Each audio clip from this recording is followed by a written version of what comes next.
Chapter 7. On my return, I found the following letter from my father. My dear Victor, you have probably waited impatiently for a letter to fix the date of your return to us, and I was at first tempted to write only a few lines, merely mentioning the day on which I should expect you. But that would be a cruel kindness, and I dare not do it. What would be your surprise, my son, when you expected a happy and glad welcome, to behold, on the contrary, tears and wretchedness? And how, dear Victor, can I relate our misfortune? Absence cannot have rendered you callous to our joys and griefs, and how shall I inflict pain on my long-absent son? I wish to prepare you for the woeful news, but I know it is impossible. Even now your eye skims over the page to seek the words which are to convey you with horrible tidings. William is dead. That sweet child whose smiles delighted and warmed my heart, who was so gentle yet so gay. Victor, he is murdered. I will not attempt to console you, but will simply relate the circumstances of the transaction.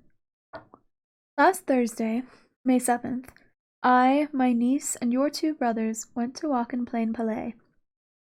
The evening was warm and serene, and we prolonged our walk farther than usual. It was already dusk before we thought of returning, and then we discovered that William and Ernest, who had gone on before, were not to be found. We accordingly rested on a seat until they should return. Presently Ernest came, and inquired if we had seen his brother. He said that he had been playing with him, that William had run away to hide himself, and that he vainly sought for him, and afterwards waited for him a long time, but that he did not return. This account rather alarmed us, and we continued to search for him until night fell, when Elizabeth conjectured that he may have returned to the house. He was not there. We returned again with torches, for I could not rest, when I thought that my dear sweet boy had lost himself, and was so exposed to all the damps and dews of night. Elizabeth also suffered extreme anguish. About 5 in the morning, I discovered my lovely boy, whom the night before I had seen blooming and active in health, stretched on the grass, livid and motionless. The print of the murderer's finger was on his neck. He was conveyed home, and the anguish that was visible in my countenance betrayed the secret to Elizabeth. She was very earnest to see the corpse. At first I attempted to prevent her, but she persisted, and, entering the room where it lay, hastily examined the neck of the victim, and clasping her hands exclaimed, "Oh God! I have murdered my darling child!" She fainted, and was restored with extreme difficulty. When she again lived, it was only to weep and sigh. She told me that same evening William had teased her to let him wear a very valuable miniature that she possessed of your mother. This picture is gone, and was doubtless the temptation which urged the murderer to the deed. We have no trace of him at present, although our exertions to discover him are unremitted, but they will not restore my beloved William. Come, dearest Victor, you alone can console Elizabeth. She weeps continually, and accuses herself unjustly as the cause of his death. Her words pierce my heart. We are all unhappy, but will not that be an additional motive for you, my son, to return and be our comforter? Your dear mother. Alas, Victor, I now say, thank God she did not live to witness the cruel, miserable death of her youngest darling. Come, Victor, not brooding thoughts of vengeance against the assassin, but with feelings of peace and gentleness that will heal, instead of festering the wounds of our minds. Enter the house of mourning, my friend, but with kindness and affection for those who love you, and not with hatred for your enemies.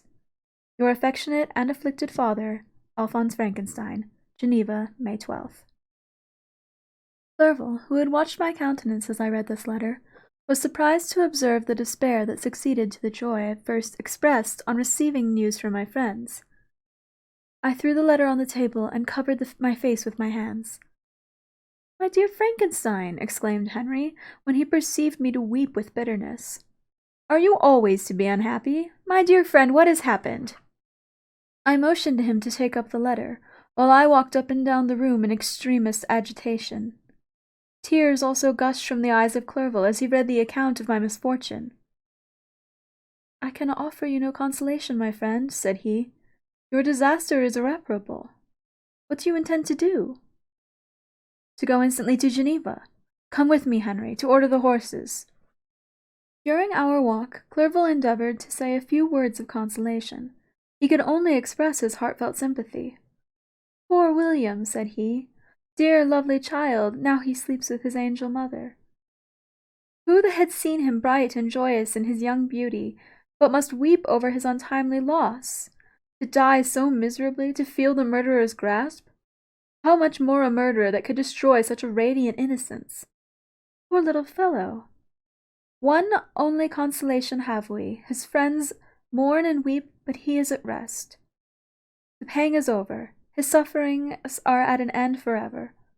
A sod covers his gentle form, and he knows no pain. He can no longer be a subject for pity. We must reserve that for his miserable survivors. Clerval spoke thus as we hurried through the streets. The words impressed themselves on my mind, and I remembered them afterwards in solitude. But now, as soon as the horses arrived, I hurried into a cabriolet and bade farewell to my friend. My journey was very melancholy. At first I wished to hurry on, for I longed to console and sympathize with my loved and sorrowing friends. But when I drew near my native town, I slackened my progress. I could hardly sustain the multitude of feelings that crowded into my mind. I passed through scenes familiar to me in my youth, but which I had not seen for nearly 6 years. How altered everything might be during that time! One sudden and desolating change had taken place, but 1,000 little circumstances might have by degrees worked other alterations, which, although they were done more tranquilly, might not be the less decisive. Fear overcame me. I dared not advance, dreading 1,000 nameless evils that made me tremble, although I was unable to define them. I remained 2 days at Lausanne, in this painful state of mind. I contemplated the lake. The waters were placid, all around calm, and the snowy mountains, the places of nature, were not changed. By degrees, the calm and heavenly scene restored me, and I continued my journey towards Geneva. The road ran by the side of the lake, which became narrower as I approached my native town. I discovered more distinctly the black sides of Jura and the bright summit of Mont Blanc. I wept like a child. Dear mountains, my own beautiful lake, how do you welcome your wanderer? Your summits are clear, the sky and lake are blue and placid. Is this to prognosticate peace, or to mock at my unhappiness? I fear, my friend, that I shall render myself tedious by dwelling on these preliminary circumstances, but they were as days of comparative happiness, and I think of them with pleasure. My country, my beloved country! Who but a native can tell the delight I took again beholding thy streams, thy mountains, and more than all, thy lovely lake? Yet as I drew nearer home, grief and fear again overcame me. Night also closed around, and when I could hardly see the dark mountains, I felt still more gloomily. The picture appeared a vast and dim scene of evil, and I foresaw obscurely that I was destined to become the most wretched of human beings. Alas! I prophesied truly, and failed only in one single circumstance, that in all the misery I imagined and dreaded, I did not conceive the 100th part of the anguish I was destined to endure. It was completely dark when I arrived in the environs of Geneva. The gates of the town were already shut, and I was obliged to pass the night at Secheron, a village at the distance of half a league from the city. The sky was serene, and, as I was unable to rest, I resolved to visit the spot where my poor William had been murdered. As I could not pass through town, I was obliged to cross the lake in a boat to arrive at Plainpalais. During the short voyage, I saw the lightnings playing on the summit of Mont Blanc, in the most beautiful figures. The storm appeared to approach rapidly, and, on landing, I ascended a low hill that I might observe its progress. It advanced, the heavens were clouded, and I soon felt the rain coming down in large drops, but its violence quickly increased. I quitted my seat and walked on, although the darkness and storm increased every minute, and the thunder burst with a terrific crash over my head. It was echoed from Salève, the Juras, and the Alps of Savoy, Vivid flashes of lightning dazzled my eyes, illuminating the lake, making it appear like a vast sheet of fire. And then for an instant, everything seemed of a pitchy darkness, until the eye recovered itself from the preceding flash. The storm, as is often the case in Switzerland, appeared at once in various parts of the heavens. The most violent storm hung exactly north of the town, over that part of the lake which lies between the promontory of Bellerive and the village of Coppet. Another storm enlightened Jura with faint flashes, and another darkened and sometimes disclosed the mole, a peaked mountain to the east of the lake. While I watched the tempest, so beautiful yet terrific, I wandered on with a hasty step. This noble war in the sky elevated my spirits. I clasped my hands and exclaimed aloud, "William, dear angel, this is thy funeral, this thy dirge." As I said these words, I perceived in the gloom a figure which stole from behind a clump of trees near me. I stood fixed, gazing intently. I could not be mistaken. A flash of lightning illuminated the object, and I discovered its shape plainly to me. Its gigantic stature, and the deformity of its aspect, more hideous than belongs to humanity, instantly informed me that it was the wretch, the filthy demon to whom I had given life. What did he there? Could he be, I shuddered at the conception, the murderer of my brother? No sooner did that idea cross my imagination than I became convinced of its truth. My teeth chattered, and I was forced to lean against a tree for support. The figure passed me quickly, and I lost it in the gloom. Nothing in human shape could have destroyed that fair child. He was the murderer. I could not doubt it. The mere presence of the idea was an irresistible proof of the fact. I thought of pursuing the devil, but it would have been in vain, for another flash discovered him to me hanging among the rocks of the nearly perpendicular ascent of Mount Salève, a hill that bounds Plainpalais on the south. He soon reached the summit and disappeared. I remained motionless. The thunder ceased, but the rain continued, and the scene was enveloped in an impenetrable darkness. I revolved in my mind the events which I had now sought to forget, the whole train of my progress towards the creation, the appearance of the work of my own hands alive at my bedside, its departure. 2 years had now nearly elapsed since the night on which he first received life. And was this his first crime? Alas! I had turned loose into the world a depraved wretch, whose delight was in carnage and misery. Had he not murdered my brother? No one can conceive the anguish I suffered during the remainder of the night, which I spent cold and wet in the open air. But I did not feel the inconvenience of the weather. My imagination was busy in scenes of evil and despair. I considered the being whom I had cast among mankind, and endowed with the will and power to effect a purpose of horror.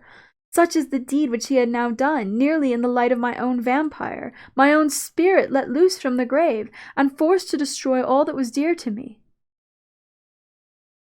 Day dawned, and I directed my steps towards the town. The gates were open, and I hastened to my father's house. My first thought was to discover what I knew of the murderer, and cause instant pursuit to be made. But I paused when I reflected on the story which I had to tell. A being whom I myself had formed, and endued with life, had met me at midnight among the precipices of an inaccessible mountain. I remembered also the nervous fever with which I had been seized just at the time that I dated my creation, and which would give an air of delirium to a tale otherwise so utterly improbable. I knew well that if any other had communicated such a relation to me, I should have looked upon it as the ravings of insanity. Besides, the strange nature of the animal would elude all pursuit, even if I were so far credited as to persuade my relatives to commence it. And then of what use would be the pursuit? Who could arrest a creature capable of scaling the overhanging sides of Mount Salève? These reflections determined me, and I resolved to stay silent. It was about 5 in the morning when I entered my father's house. I told the servants not to disturb the family, and went into the library to attend their usual hour of rising. 6 years had elapsed, passed as a dream but for one indelible trace, and I stood in the same place where I had last embraced my father before my departure for Ingolstadt. Beloved and venerable parent, he still remained to me. I gazed on the picture of my mother which stood over the mantelpiece. It was an historical subject, painted at my father's desire, and they represented Caroline Beaufort in an agony of despair, kneeling by the coffin of her dead father. Her garb was rustic, and her cheek pale, but there was an air of dignity and beauty that hardly permitted the sentiment of pity. Below this picture was a miniature of William, and my tears flowed when I looked upon it. While I was thus engaged, Ernest entered. He had heard me arrive and hastened to welcome me. He expressed a sorrowful delight to see me. "Welcome, my dearest Victor," said he. "Ah, I wish you had come 3 months ago, and then you would have found us all joyous and delighted. You come to us now to share a misery which nothing can alleviate. Yet your presence will, I hope, revive our father, who seems sinking under his misfortune, and your persuasions will induce poor Elizabeth to cease her vain and tormenting self-accusations. Poor William! He was our darling and our pride." Tears, unrestrained, fell from my brother's eyes. A sense of mortal agony crept over my frame. Before, I had only imagined the wretchedness of my desolated home. The reality came to me as a new and a not less terrible disaster. I tried to calm Ernest. I inquired more minutely concerning my father, and her I named my cousin. "She most of all," said Ernest, "requires consolation. She accused herself of having caused the death of my dear brother, and that made her very wretched. But since the murderer has been discovered—" "The murderer discovered? Good God, how can that be? Who could attempt to pursue him? It is impossible. One might as well try to overtake the winds, or confine a mountain stream with a straw. I saw him, too. He was free last night." "I do not know what you mean," replied my brother, in accents of wonder. "But to us the discovery we have made completes our misery. None would believe it at first. Even now Elizabeth will not be convinced, notwithstanding of the evidence. Indeed, who would credit that Justine Moritz, who was so amiable and so fond of all the family, could suddenly become capable of so frightful, so appalling a crime?" "Justine Moritz? Poor girl! Is she the accused? But it is wrongfully. Everyone knows that. No one believes it, surely, Ernest?" "No one did at first, but several circumstances came out that have almost forced conviction upon us, and her own behavior has been so confused as to add to the evidence of facts a weight that, I fear, leaves no hope for doubt. But she will be tried today, and you will then hear all." He related that, the morning on which the murder of poor William had been discovered, Justine had been taken ill and confined to her bed for several days. During this interval, one of the servants, happening to examine the apparel she had worn on the night of the murder, had discovered in her pocket the picture of my mother, which had been judged to be the temptation of the murderer. The servant instantly showed it to the others, who, without saying a word to any of the family, went to a magistrate, and, upon their deposition, Justine was apprehended. On being charged with that fact, the poor girl confirmed the suspicion in a great measure by her extreme confusion of manner. This was a strange tale, but it did not shake my faith, and I replied earnestly, "You are all mistaken. I know the murderer. Justine, poor, good Justine, is innocent." At that my father entered. I saw unhappiness deeply impressed on his countenance, but he endeavored to welcome me cheerfully, and, after we had exchanged our mournful greeting, would have introduced some other topic than that of our disaster, had not Ernest exclaimed, "Good God, papa! Victor says that he knows who is the murderer of poor William." "We all do, unfortunately," replied my father. For indeed I had rather have been forever ignorant than discovered so much depravity and ingratitude in one I valued so highly. My dear father, you are mistaken. Justine is innocent. If she is, God forbid that she should suffer as guilty. She is to be tried today, and I sincerely hope that she will be acquitted. This speech calmed me. I was firmly convinced in my own mind that Justine, and indeed every human being, was guiltless of this murder. I had no fear, therefore, that any circumstantial evidence could be brought forward strong enough to convict her. My tale was not one to announce publicly. Its astounding horror would be looked upon as madness by the vulgar.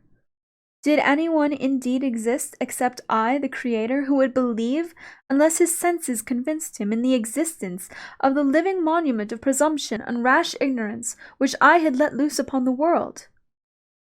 We were soon joined by Elizabeth. Time had altered her since I last beheld her. It had endowed her with loveliness surpassing the beauty of her childish years. There was the same candour, the same vivacity, but it was allied to an expression more full of sensibility and intellect. She welcomed me with the greatest affection. "Your arrival, my dear cousin," said she, "fills me with hope. You will perhaps find some means to justify my poor guiltless Justine. Alas! Who is safe, if she be convicted of crime? I rely on her innocence as certainly as I do upon my own. Our misfortune is doubly hard to us. We have not only lost that lovely darling boy, but this poor girl, whom I sincerely love, is to be torn away by even a worse fate. If she is condemned, I shall never know joy more. But she will not. I am sure she will not. And then I shall be happy again, even after the sad death of my little William." "She is innocent, my Elizabeth," said I, "and that shall be proved. Fear nothing, but let your spirits be cheered by the assurance of her acquittal." "How kind and generous you are! Every one believes in her guilt, and that has made me wretched, for I knew that it was impossible, and to see every one else prejudiced in so deadly a manner rendered me hopeless and despairing." She wept. "Dearest niece," said my father, "dry your tears. If she is, as you believe, innocent, rely on the justice of our laws, and the activity with which I shall prevent the slightest shadow of partiality." Chapter 8. We passed a few sad hours until 11 o'clock, when the trial was to commence. My father and the rest of the family being obliged to attend as witnesses, I accompanied them to the court.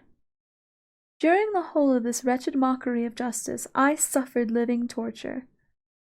It was to be decided whether the result of my curiosity and lawless devices would cause the death of two of my fellow beings, one a smiling babe full of innocence and joy, the other far more dreadfully murdered, with every aggravation of infamy that could make the murder more memorable in horror. Justine was also a girl of merit, and possessed qualities which promised to render her life happy, and now all was to be obliterated in an ignominious grave, and I the cause.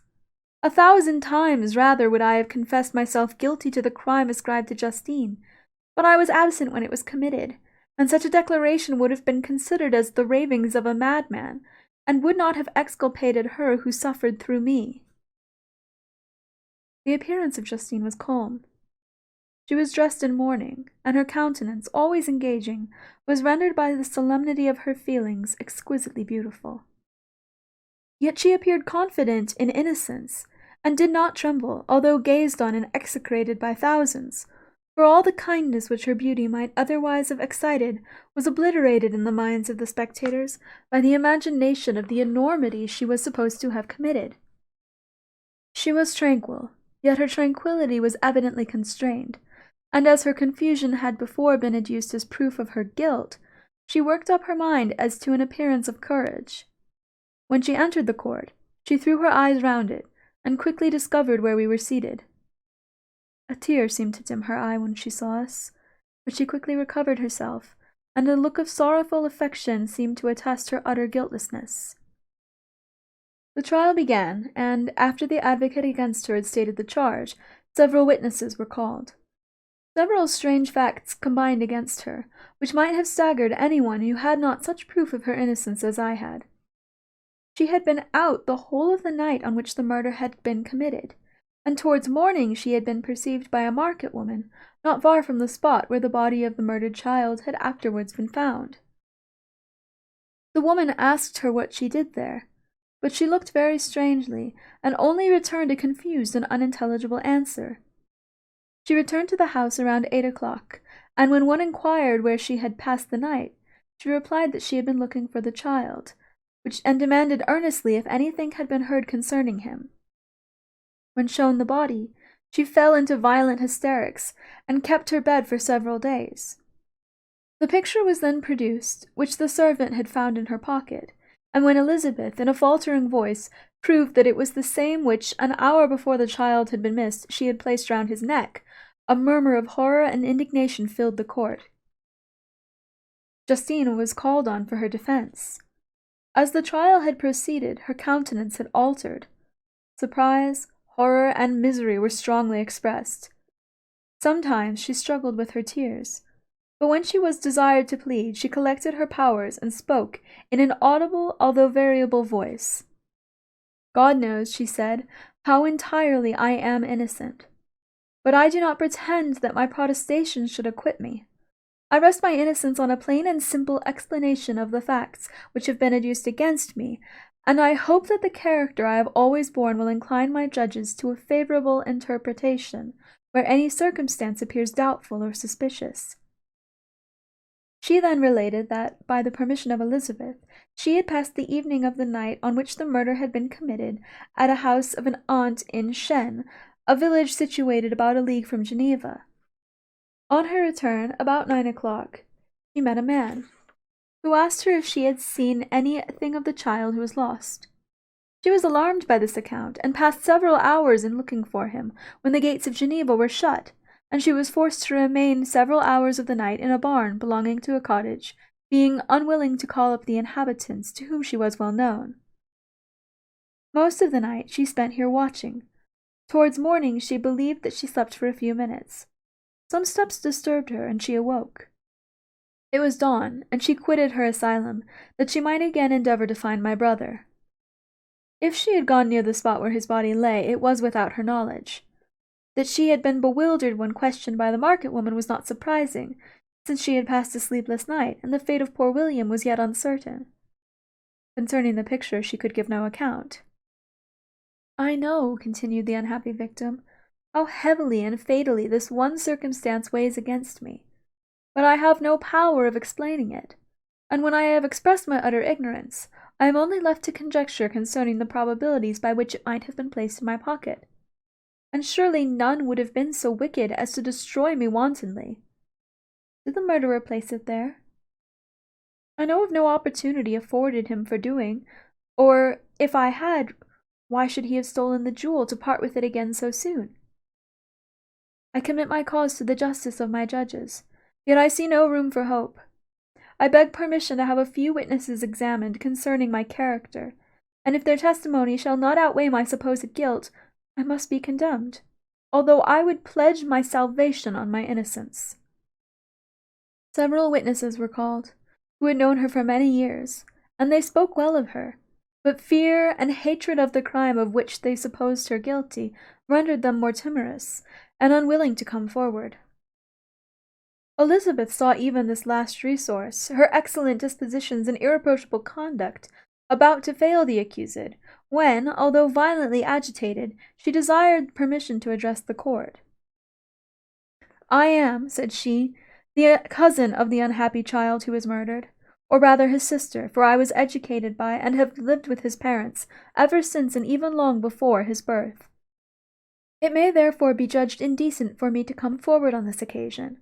But when I see a fellow creature about to perish through the cowardice of her pretended friends, I wish to be allowed to speak, that I may say what I know of her character. I am well acquainted with the accused. I have lived in the same house as her, at one time for 5, and at another for nearly 2 years. During all that period she appeared to me the most amiable and benevolent of human creatures.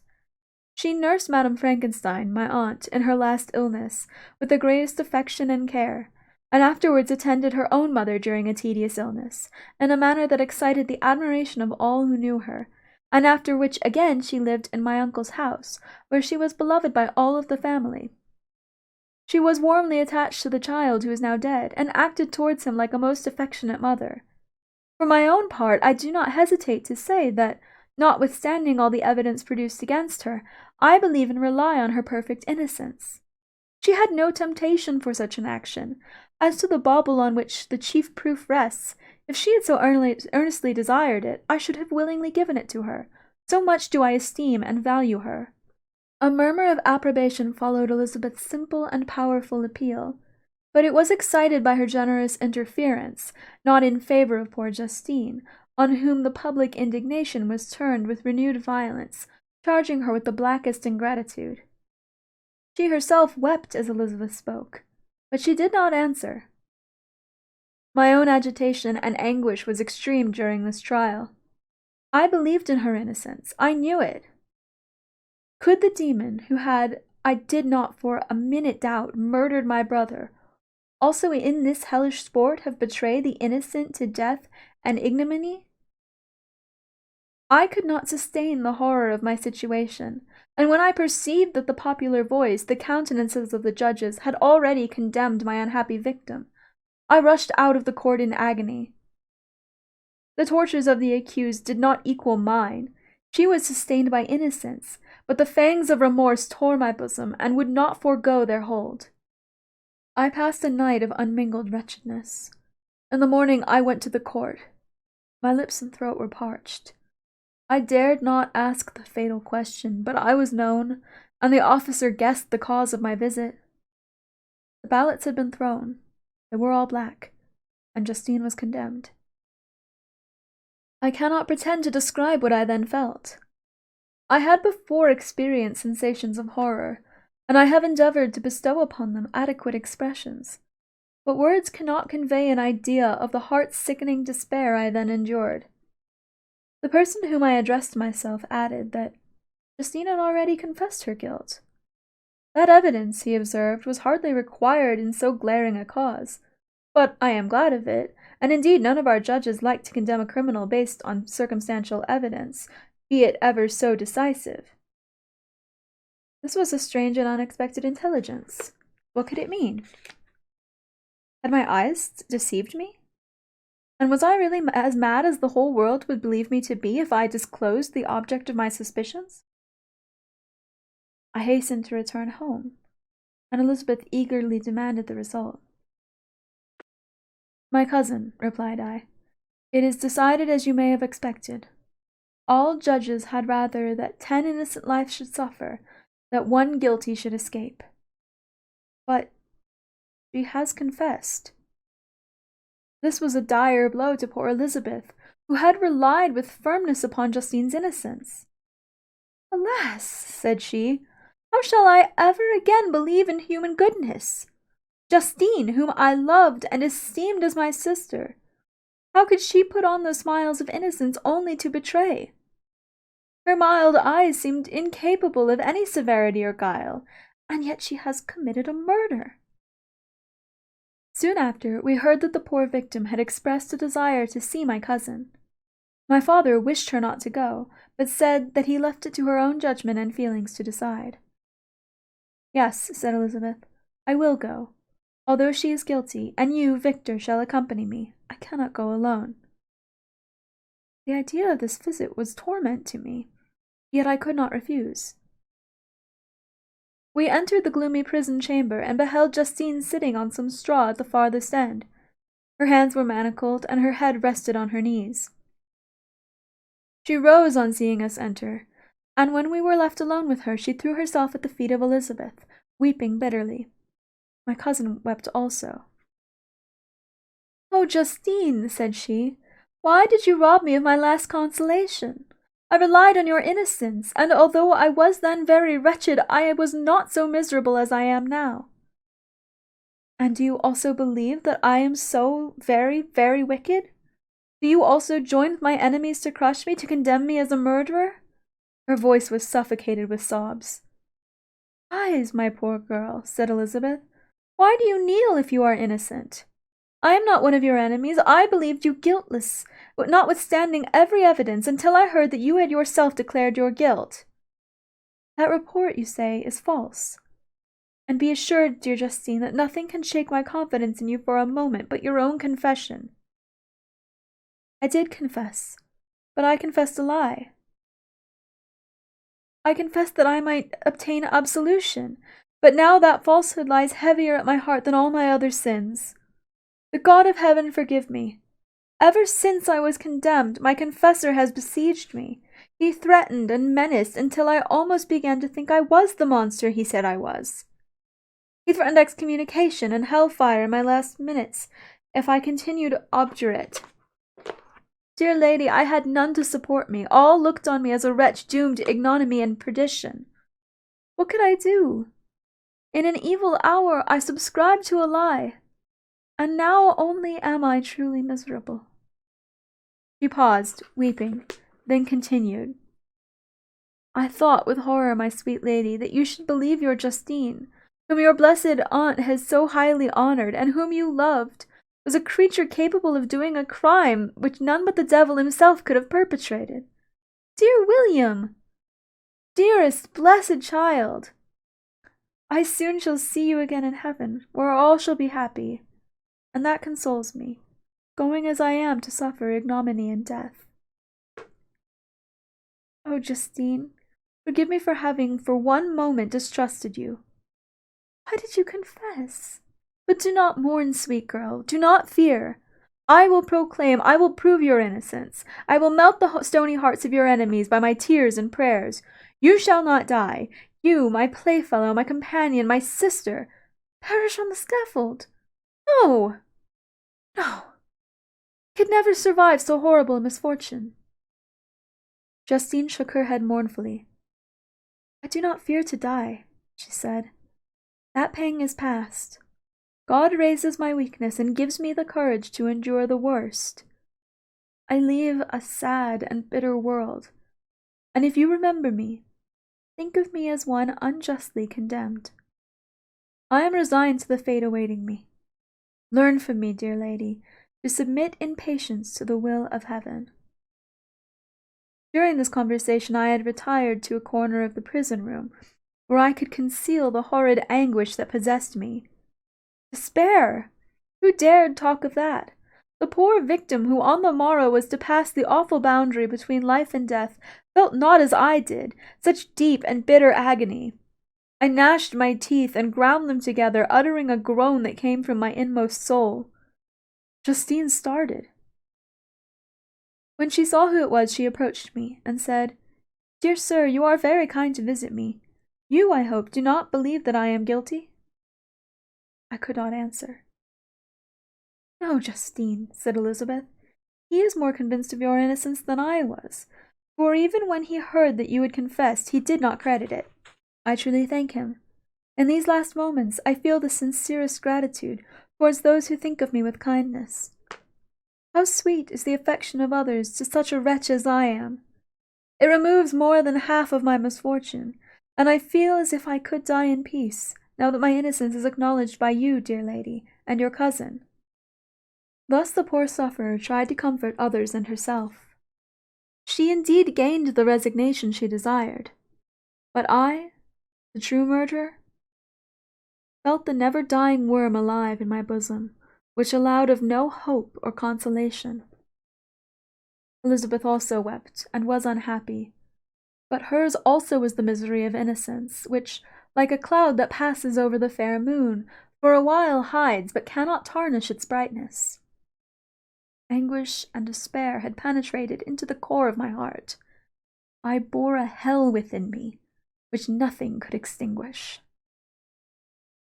We stayed several hours with Justine, and it was with great difficulty that Elizabeth could tear herself away. I wish, cried she, that I were to die with you. I cannot live in this world of misery. Justine assumed an air of cheerfulness, while she with difficulty repressed her bitter tears. She embraced Elizabeth, and said, in a voice of half-suppressed emotion, Farewell, sweet lady, dearest Elizabeth, my beloved and only friend. May heaven in its bounty bless and preserve you. May this be the last misfortune that you will ever suffer. Live and be happy, and make others so." And on the morrow, Justine died. Elizabeth's heart-rending eloquence failed to move the judges from their settled conviction in the criminality of the saintly sufferer. My passionate and indignant appeals were lost upon them.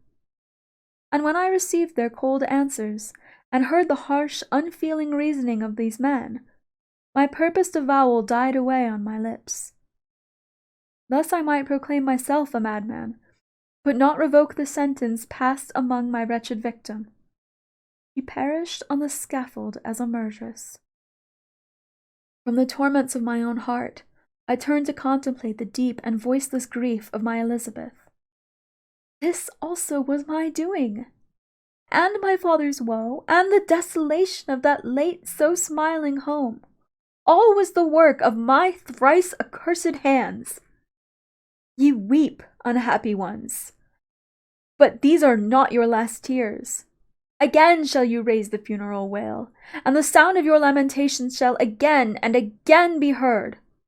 Frankenstein, your son, your kinsman, your early much-loved friend, he who would spend every vital drop of blood for your sakes, who has no thought nor sense of joy except as it is mirrored in your dear countenances, who would fill the air with blessings and spend his life in serving you, he bids you weep, to shed countless tears, happy beyond his hopes, if thus inexorable fate be satisfied, and if the destruction pause before the air of the grave has succeeded to your last torments.